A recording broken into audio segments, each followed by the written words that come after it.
Hi everyone, and welcome to the 6th episode of the Stacked Mentorship podcast, where we're here to talk all things sales, mentorship, and career development.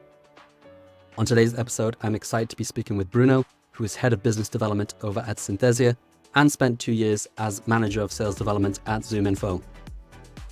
On the episode, we're going to be talking about how he got into sales, scaling an SDR team at ZoomInfo, when is an SDR ready to be promoted, advice for young sales reps, and everything in between. So without further ado, let's jump straight in. Bruno, welcome to the podcast. Thank you for joining. Thanks very much for having me. So cool. If you don't mind, I would love to go right back to the start and ask you what your journey into sales looked like. Sure. My journey into sales was probably a little bit different to some other people's. When I was about 21, 22 years old, I wanted to be a professional cricketer. That was kind of my goal in life. So I flew out to Australia, joined a club cricket team out there, and realized pretty quickly that I wasn't going to be good enough at playing cricket. So I was kind of in Sydney with a group of mates with no money. So I was like, well, I need to get a job. So I found this app in Sydney, and it was like there was this sort of direct marketing job. So I turned up for the interview. I didn't have a clue what I was doing. I got the job, and on day one, they gave me an apron and dropped me off on a residential street and said, "Off you go." So I realised I was doing door-to-door sales the day I started, and that was it. And I absolutely loved it, which is not what you hear every day about people doing door-to-door sales. I was selling food into like nice houses in Sydney. So it wasn't the worst job in the world in the summer. But that kind of sparked an interest in me. It was commission only. There was no base pay. Wow. So if I wanted Sales. It was proper sales. If I wanted to earn any money, I had to make my sales, right? So did that for about 6 months, came back to the UK, immediately started applying for SDR roles, got a job at a financial consultancy, kind of old school sales room, 25 of us. You know, we didn't have laptops at the time. It was hard phones, desk phones. There was no such thing as a phone on the laptop. So we were literally dialing, which always makes me laugh now thinking about how we do it. And that was really tough. We were cold calling financial directors, 75 calls a day. It was pretty old school in the way we were going about it. And yeah, that was kind of my intro into sales. And then within 2 weeks of being at that company, I knew I wanted to be in leadership. That was a really obvious thing to me. I remember getting a new hire or a new starter, and I was their buddy, and they were really rubbish when they started. And then, I kind of helped them within their first couple of weeks, and they booked their first meeting.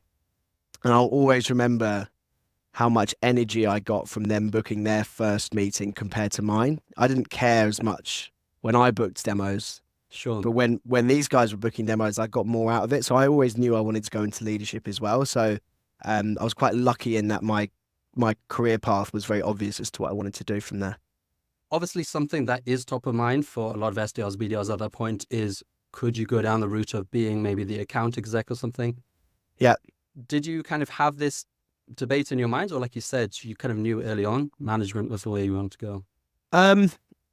Even now, like in the job I do now, like I still think about maybe one day there may be a time when I go into a closing role. Yeah. So it definitely like crossed my mind, but like I said, I was very individual in that I was probably the only person in my peer group, in my starting group, that actually knew what I wanted to do very early on.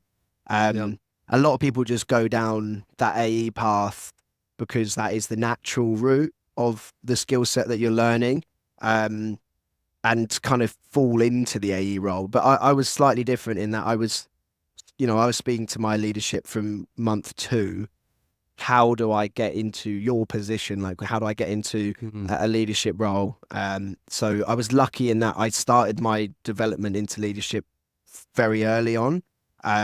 But 90% of my friends and people I started there with are now account executives at different companies. So I think that's kind of like the more natural route. But for me, it was pretty obvious what I wanted to do.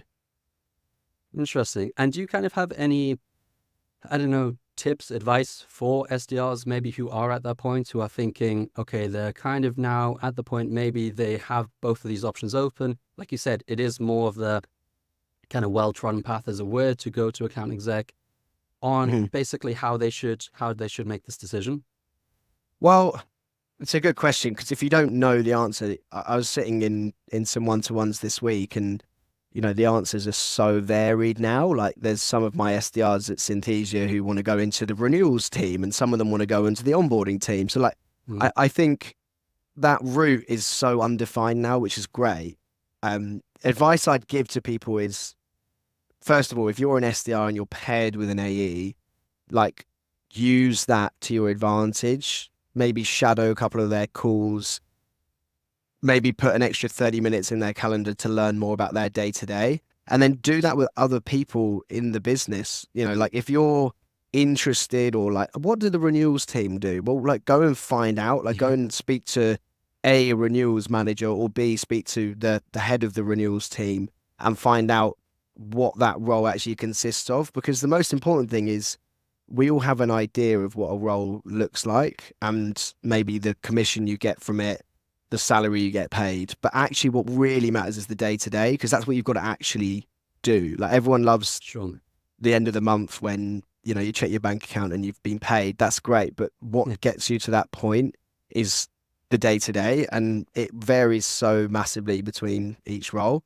So just go out and shadow people, ask, be curious, like, about everything. All the way from, like, how do we deal with discounts and people asking for different prices? Maybe you can be with the renewals team, like, understanding tricky customers, like, see where the hard bits are and whether or not you'd be up for the challenge of what that looks like. Okay, so from that point on, you then transitioned to ZoomInfo. Could you tell me when the time came? Was it just the opportunity that came up? You were ready for the next move? What was this like? Good. That's a good question, because I was now in a senior leadership role at Leighton, which was this financial company which I'd started as an SDR. So I'd been there nearly 4 years, 3.5 years, and I was a senior manager. I had a manager underneath me who was running his own team. I had my own team, and I thought, I'm in a position now where I can start to, I guess, advise my VPs on what tools our team should be using. Like I said, it was old school. COVID happened and it forced them to change. But even still, I felt like we weren't using enough of those tools that are suddenly become available to SDRs. So I went to I actually went to an expo called the Sales Innovation Expo at the Excel in London. And I just remember walking around, like, I don't think I blinked for about 2 hours, because I was just like, this is game. Like, I haven't seen this. Like, what we've been doing manual emails, we've been not using anything to really help us. We had the odd Lusher license to help with mobile numbers, but otherwise we weren't really doing much. So I kind of went back to my leadership team, and it just wasn't something they wanted to do. Absolutely fair enough. There wasn't a big appetite to go and invest in tools. So I basically said, well, if we're not gonna invest in it, I'm going to go and work for a company that does it. So ZoomInfo was just a great timing. Someone had reached out, and it was a pretty quick turnaround from there. And I always wanted to break into the SaaS space as well. So it was a great opportunity for me from there. No, cool to hear that it was like you said, going to the expo that kind of triggered it. Yeah, 100%. Like, that's what I mean. Be curious, right? Yeah, be curious. That's the thing. Get out there, see what's available. You never know what happens from it. So interesting. So it was like, not only it was a sales tech company, it was ZoomInfo, like, huge household name in the sales space, big public company. You are kind of going into the deep end. As I gather, correct me if I'm wrong, I think you get there and there aren't any outbound SDRs yet. Yeah. Could you tell me what this is like, transition to this role? Yeah, and what those first couple of quarters looked like? Yeah, I mean, it was a bit of a baptism of fire. I took over a team that had kind of been filling in. So they were based in the US, but they were waking up at 4 a.m. and working they were working 4 a.m. till 1 p.m.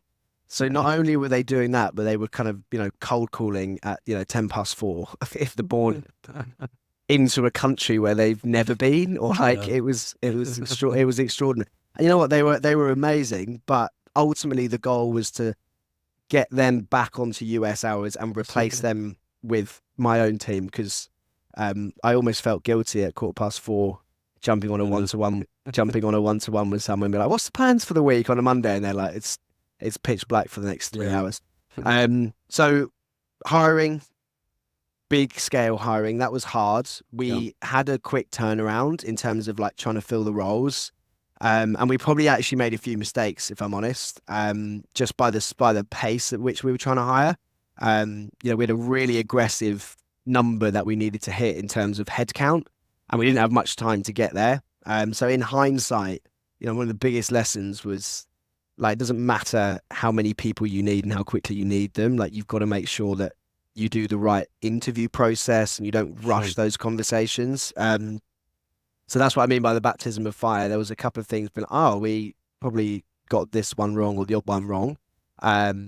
But that was part of the fun of it. And, within 12 months, we went from 0 SDRs in the UK to having 65 across Israel and the UK in 4 different teams. So I was the first leader hire in the UK. We then hired another manager to run the inbound team. We hired another manager to run the inbound team in Israel. We had a director move over from the US, and we kind of just built this motion of 4 different SDR teams. We had inbound and outbound new business, and then we had inbound and outbound customers. We had 4 quadrants. Really, operation. And it was honestly in January 2022. We had 3 account executives and 2 account managers, and that was it. All fully remote. We opened an office in Shoreditch, a WeWork, and by the time we'd moved into that office, we'd already outgrown it. So we hadn't even moved in. That it was crazy. It was really fun, but just wild kind of headcount growth and a lot of battles and challenges along the way, as you can imagine. Interesting. And so obviously, like you said, huge headcount growth, lots of new SDRs being added. Can I ask you then on that point, what have you basically learned about hiring SDRs, and what you kind of now in your process look for in terms of experience, attitude, mindsets, how they conduct themselves in an interview, all these things? I think the biggest things that I've learned is that not every SDR role is the same. So what you think might be a good SDR at, let's say, Leighton, for example, I mean, that is very different to what a good SDR might look like at ZoomInfo. And then again at Synthesia, like, they're all quite different roles, what we expect people to do. For example, where I'm at now, most of the SDRs are either an enterprise or a strategic segment. And therefore, you're not kind of just going out there and doing the volume play and trying to get in front of as many people as possible. Whereas ZoomInfo was like that. We were going after SMB, mid-market, trying to flood EMEA. So when we were looking for people for that role, it was very much like, I was saying this to a few people the other day. When I interview someone, I look for someone who's kind of got crazy eyes. And what I mean by that is, like, this kind of wide-eyed energy just to go out there and, like, there's not like loads of method behind the madness. There's just kind of this willingness to just get involved and be a bit of a grafter, a bit of a grinder. And that was something which we, like, really looked for, rather than someone that just kind of looked for a job. Sure. And I think the other thing we kind of look to test for is organization, and, like, not just someone who's just completely, out the floodgates without any thought.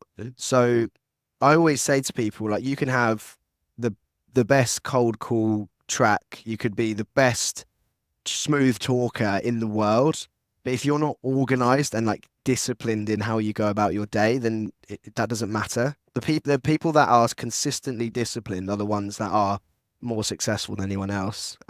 So we really look for people that could give us examples of that organization, because that's something that's hard to teach, but is really important.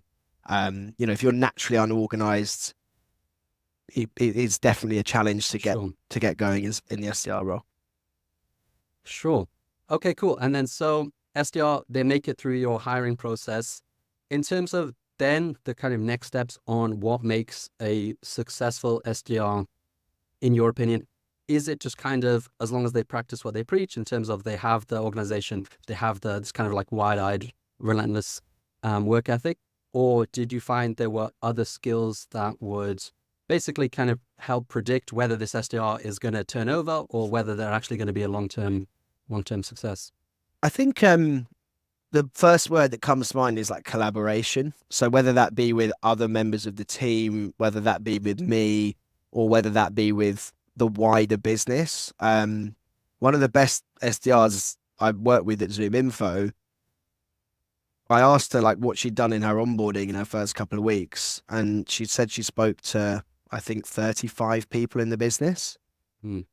And so I wasn't surprised at all when she went on to become incredibly successful and is now running an SDR team of her own, because you're not going to learn everything from your manager, and you're certainly not going to be able to do everything yourself. So I think she went out and spoke to like 2 AEs across the EMEA and the US. She went out and spoke to senior directors in the customer success team. And then she went to the account management team, and she started to understand that being an SDR isn't just about booking great meetings.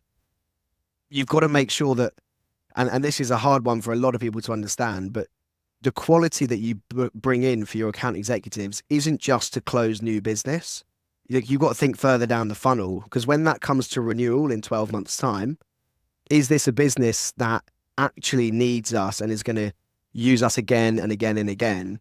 And I thought that was a really interesting way of looking at it. So I think just collaborating with lots of people within the organization is really important, and will teach you a lot about how the company works, and it will help you in your SDR career as well.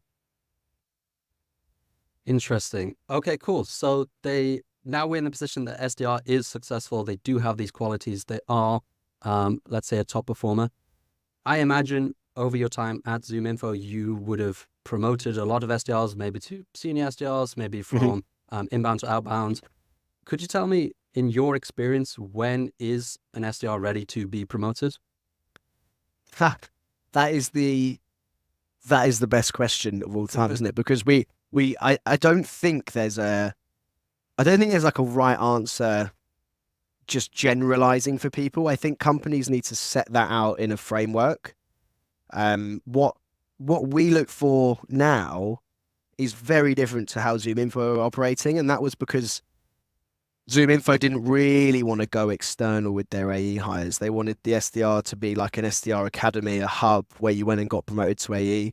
And I think it's not just about hitting numbers and revenue and leaving it at that. I think there are so many other things that go into being a full SDR, almost completing it. One of the most important things is making sure that when that person is on their way or ready to start being thought about promotion, there needs to be some kind of AE academy or whatever it is that the role they're going into, which allows them to ramp a bit before they actually start. Because the number of people I've seen start as an AE who were the best SDR in terms of numbers or whatever, 3 months later they're on a PIP, and you're like, how is that even possible? Well, it's because it's such a different role. So you can't just be like, well done, you've hit 150K in revenue in the last couple of months, you've had X amount of meetings, go ahead, and I don't know, you've shadowed a couple of demos. It's just not enough. There needs to be like a really clear program, academy, where on day one, when that person starts as an AE, they know how to build a quote on Salesforce or HubSpot, whatever the CRM is. They know exactly what happens post-sale rather than just when they get on the call. They need to know how to follow up properly. They now need to know how to manage a pipeline. There needs to be like really clear stuff that they have achieved before they go into the AE role. because if you're just promoting your best SDR without any real training, you are literally setting them up for failure. Yeah, no, it's interesting. It's something that comes up in a lot of conversation. I remember a long time ago speaking to a director at a very similar size company as ZoomInfo, and I was asking him about this transition. He was like, he's been leading teams for the last 10 years or something. He's like, it's like 30% success rate. Every SDR wants to go to AE. Like you said, the companies just do not have this internal structure in place to prepare them there. And then, yeah, it just ends up your best performing SDRs who could have been a manager or could have done something else, or if given the right frameworks, could have been better prepared. Yeah. Like you say, fail. Exactly. And like we are at the moment, we're kind of piloting what we're calling an ISR role, which I know some companies do, the inside sales role. And we basically pair it, they're our best SDRs, and they are paired with our best AEs, our strategic level AEs, who have, you know, completely full calendars, and they have big clients that maybe need some small support packages, and they just don't have the time to work on them. So the ISRs are learning how to close those kind of small level deals to start with. And that's giving them is an understanding of how an AE works day to day, how they can build a quote, like I mentioned earlier.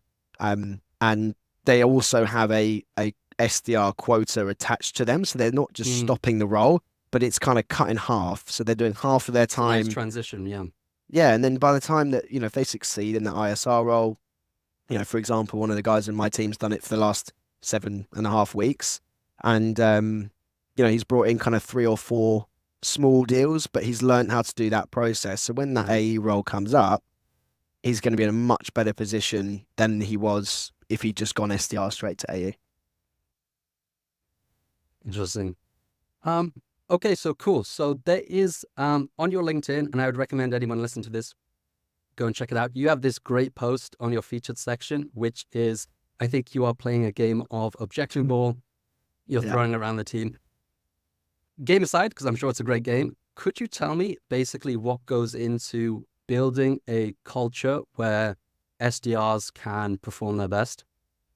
Yeah, I think this all comes from my time at Leighton. So I didn't really enjoy the product, and I didn't really enjoy who we sold to, but I probably had the most fun 2.5, 3 years of my whole career. Like, it was, I'm still friends with 15 of the group that I worked with, you know, however many, 7 years later. We've got a WhatsApp group. We meet up, you know, as much as once a month. You know, I play golf with a couple of them, and I all think it comes back to the culture that we had. So first of all, like, fun outside of work, getting to know each other outside of work is really, really important. So we did a lot of fun incentive days, maybe, where we did some activity, few drinks, went out for dinner, whatever it was. I think that's the first part of the culture that you need to like get nailed down. And then the second part is, like you mentioned, the gamifying or the fun side of being an SDR.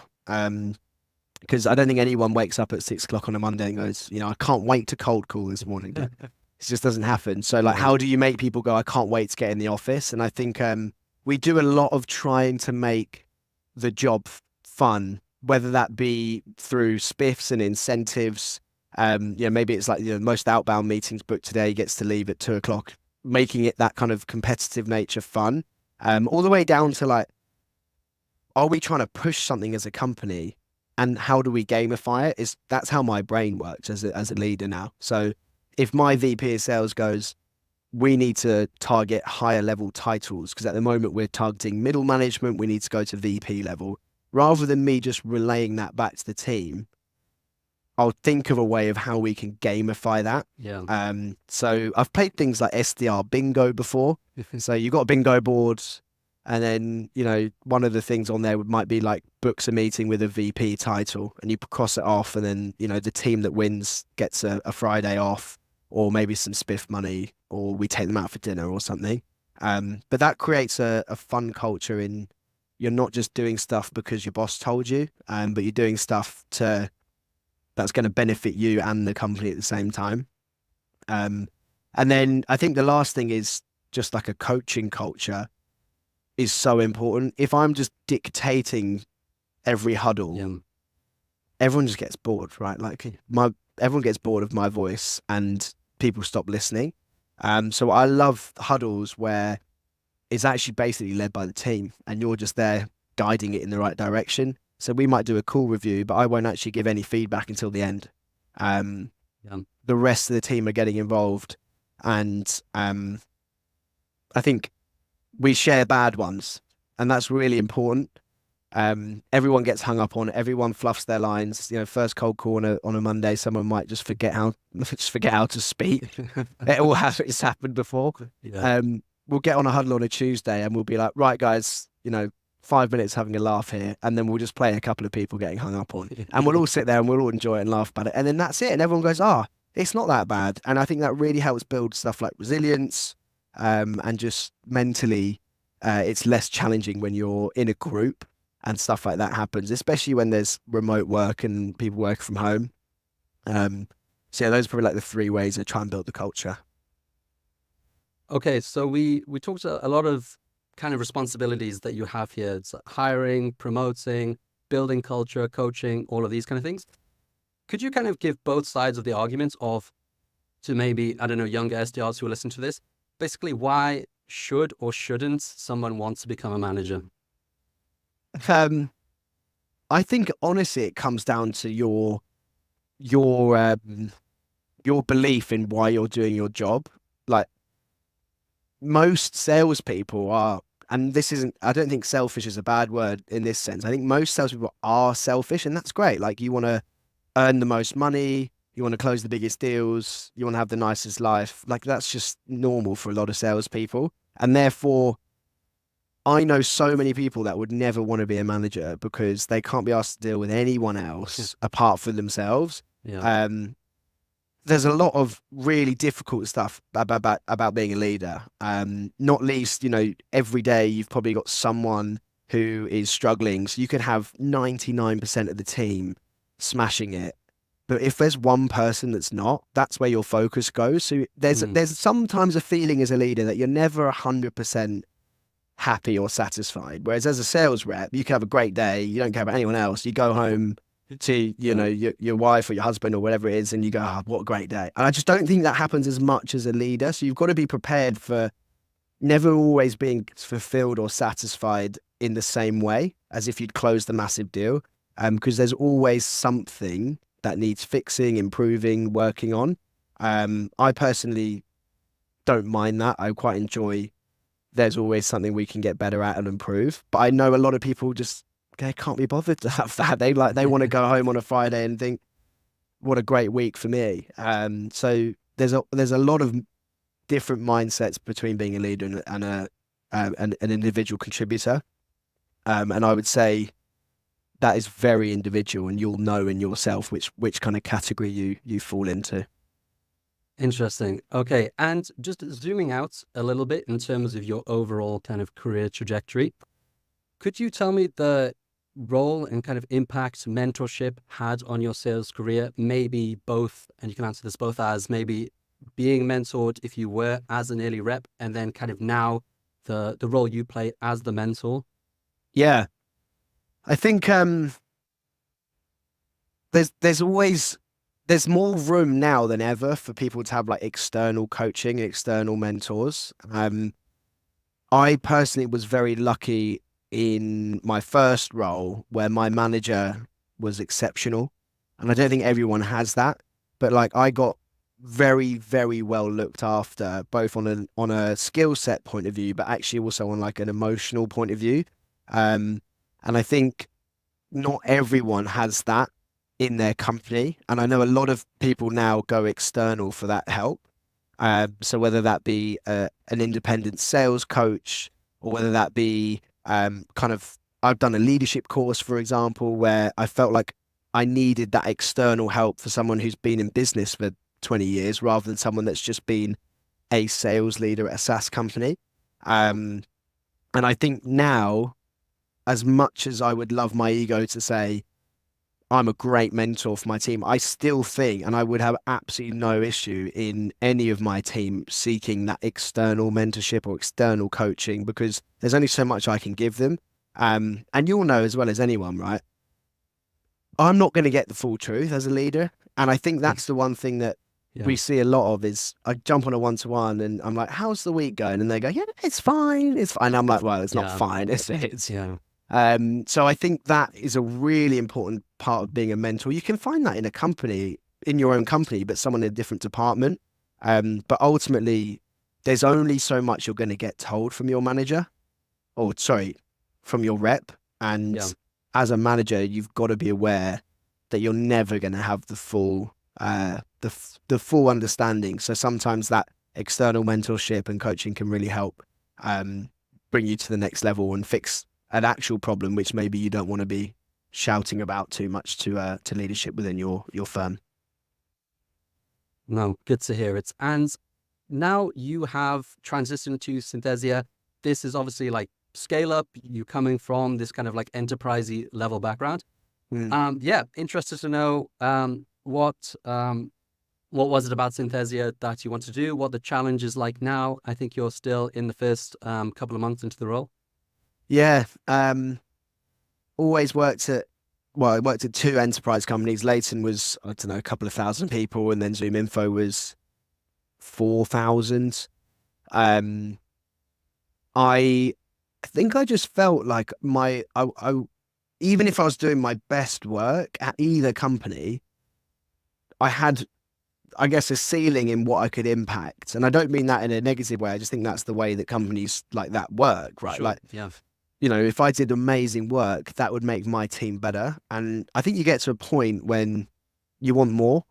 So there was always an element of me that was very interested in gaining all of the skills at an enterprise company, because that's what they're great at, is frameworks. And you learn how companies run and how they operate. How do they get to this point? And then you kind of get all this knowledge and you distill it into a scale up where you can kind of bring that with you. I've always wanted to do it. It just so happened to be that I got a message about this role at a time when I was just starting to feel a bit frustrated at ZoomInfo with a few things that were happening. And it was kind of just like, I'll have a conversation. And once that conversation started, it was just a no-brainer for me. Chance to build something. And now I'm here. To answer your second question, I love how I can impact the whole sales team. So, you know, if we come up with an idea, I can create something which works. It's not just then like kind of scaled across my team. It's scaled across all of the AEs and all of the SDRs across both sides. If I create an outreach sequence, or for example, that can be used by everyone and it's instantly taken up. There's no kind of like jumping through hoops for people to use it. However, challenges, there's so much going on. It's extraordinary. I don't think I could take a day off for the next couple of months, because I think I'd miss something really important. It is absolutely wild. The product updates, for example, you know, things change so much and so quickly. So you've got to be really aware that what you get taught on day 2 may be wildly different by day 8. And like, I think you just got to have that mindset. And if you're someone that wants to come in and just be told what to do and like off you go and do your job, it's never going to work here. You've got to be kind of really open to change. And I mean, I've loved it. Honestly, I've had a great first 2 months. Very different to ZoomInfo, but that's kind of what I was looking for. So it's been great. Good to hear it, Bruno. Final question before I let you go. What advice would you give to either a younger Bruno or any SDRs who are listening to this, who are just starting out, who maybe look on your profile and think that's where I want to get to? What advice you would give them? I think the first one is you're going to have a day or maybe a week where you look at other people, you look at mates and you think, what am I doing? Like, you know, you may have a really bad day on the phone or a couple of emails and you're like, I'm going to change career. I did it, right? 6 months into my SDR role, I went and interviewed for like a marketing role because I thought, this sucks. Get through that really tough point because it's worth it in the long run. And I know so many people that gave up or quit where I felt they maybe could have just got through that really tough period. So know you're going to have a really tough day, week, month, and know that your brain is going to tell you this isn't right. Wait until it happens the second or third time before you decide that the career isn't right for you. Don't just jump when your brain says, let's go do something less stressful. Let's go do something less intensive.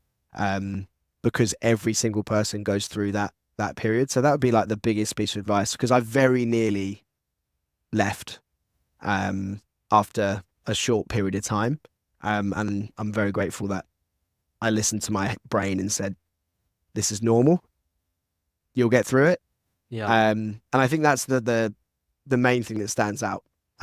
Looking back at my early first year in the role. Amazing advice, Bruno. We will end on that note. If anybody has any follow-up questions or wants to reach you after this podcast, is LinkedIn the best way to reach you? Yeah, LinkedIn's good.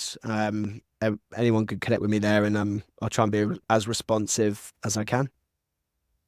Appreciate it, Bruno. Thanks again for your time, and we'll speak again soon. Cool. Thanks, Omar. Appreciate it. Thank you.